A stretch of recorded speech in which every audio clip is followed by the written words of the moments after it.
نو حدیث مبارک ته الدعاء مخ العبادة. سحر سلام د دې خبره وضاحت ته چې ته ماته یاد یې، او د سحر دعاګانې د دې خبرې دلیل دی چې ته زما په دعاګانو کې ژوندی او سلامت اوسېږي.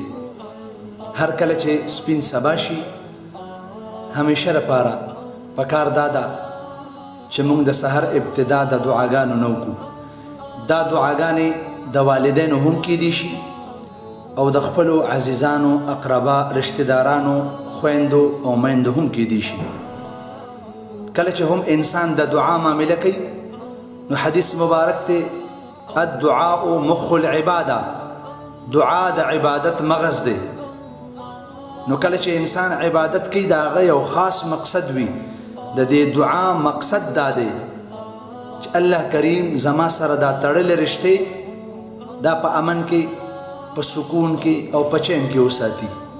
کله چې هم سپین سحر شي نو د خپلو مشرانو نه دعاګانې واخلې، د خپلو کشرانو ته دعاګانې وکړې، په خپله خلقو ته دعا وکړې او د خلقونه دعا واخلې. دعا یو داسې هتیار دی په نظر باندې نه راځي لیکن د انسان تقدیر بدلی.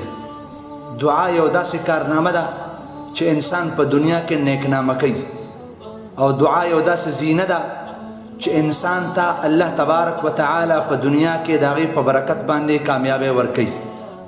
دعاګو جوړ شي، دعاجو جوړ شي او د خلقو نه هم دعاګانې واخلې او په خپله هم خلقو ته دعاګانې وکړې. ستاسو دعاګانې د کشرانو په حق کې او ستاسو د مشرانو دعاګانې ستاسو په حق کې به الله پاک قبلی.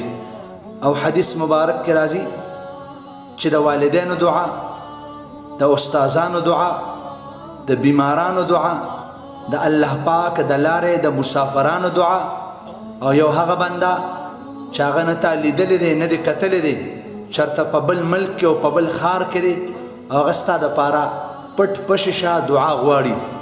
نو داسې دعاګو انسان دعا الله پاک قبلی. دا ټولې دعاګانې الله عز وجل ته قابل قبول دي او خدای تعالی د داسې دعاګانو ډیر زیات قدر کوي. په دې وجه باندې هر مؤمن مسلمان له پکار دی چې د سحر ابتدا هم په دعاګانو سره وکړي او د ماښام ابتدا، د شپې ابتدا هم په دعاګانو سره وکړي.